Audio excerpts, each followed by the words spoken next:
hours a day. The hand that should ideally be holding a pen and paper holds utensils and a scrub. Mr. Toastmaster, fellow Toastmasters and guests, how would you feel if your daughter, your granddaughter, the apple of your eye was subject to such inhuman conditions just for 1 square meal a day?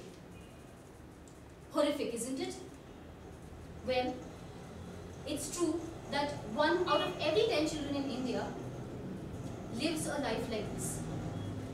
Yes, I am talking about domestic workers who are children. A couple of weeks back, we had a party at home. After the party, my maid brought her son along with her to help clean up. I got into a casual conversation with the little boy. I asked him, which school do you go to? Shekhar was very quick to reply, I don't go to school. I asked him, then what do you do? He said, I work at a tea shop nearby. And then somehow he got into a conversation with me and he started talking. He told me the shop owner paid him 20 rupees a day along with breakfast and lunch. I tried convincing the boy that maybe going to school was a better option for him. After all, primary education was not just free but also compulsory these days, and the government was making its efforts. The boy told me, but if I go to school, then who would get the money at home? Having failed in convincing the boy, I tried talking to his mother the next day. His mother told me, Madam, whatever you're saying is very correct. I agree with what you're saying. But then even with the earnings that Shekhar brings in, we can barely make ends meet. This is the plight of many homes in the country today. October 10, 1986 is a remarkable day to remember.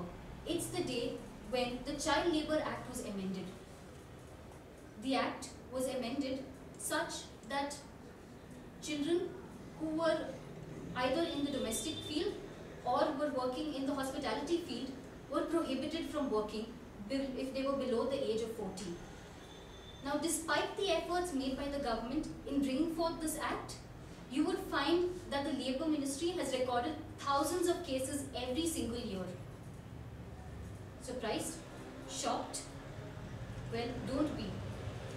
The minister is very prompt in quoting that we would have to trace and go to and intrude in the privacy of thousands of households if we had to keep a check on child labour, which is nearly impossible for us to do.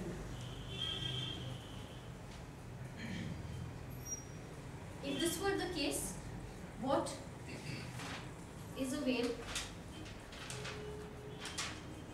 for us? For most people like you and me, how can we help? The most striking quality about child labour is that it is prominent and seen everywhere. Despite all the efforts made by the government legislations, the NGOs, all the crusades that they run and different media propagations, this problem seems endless. The issue might be the pet peeve of every household. You would find dinner table discussions that revolve around why should there be child labour? Let's abolish child labour. But you would find that the very same households which are middle class, upper middle class, have domestic labour with children involved. Hypocrites, aren't we? Here, I would be very quick in saying, let's not blame the government for everything that is happening. We are very quick in playing the blame game and just passing the buck onto the government every time something goes wrong. This is one place where we need to take responsibility. After all, isn't it you and I who hired these kids? So what can we do? That is the major question.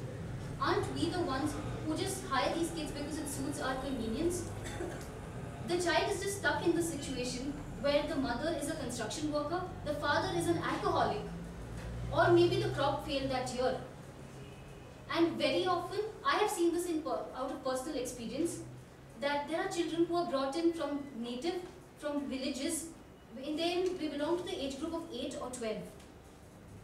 They are brought in, and considering our urban households and the space constraint that we have, very often they end up sharing the balcony with the pet dog. These are the inhuman conditions they face. Our primary focus should not be blaming the government or asking them questions on what they can do. There is a certain amount that we can do as well. Like A, why not employ the parent instead of the child? How difficult is that?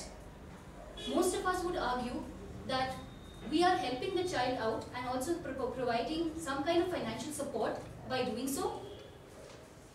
And we manage to console our conscience and hoodwink the law this way. But I would instead opt for hiring the parent. Or B, why not give them sufficient wages? We spend about $1,000 on just one outing on a weekend. Why not spare a few hundreds for them? Is it so tough? A few days back, I had another conversation with Shekhar. He told me he was saving up a little to start a tea shop by himself. I was quite intrigued by this boy's courage. I mean, how often does a little boy who has faced such an adverse condition be so courageous and be ready to take on a new challenge? What surprises me is the spirit of this boy, this fighting spirit which is not dampened. I was left wondering what this child would do if he were a musician, a doctor or an engineer. I was just left wondering what if he were given a new lease of life.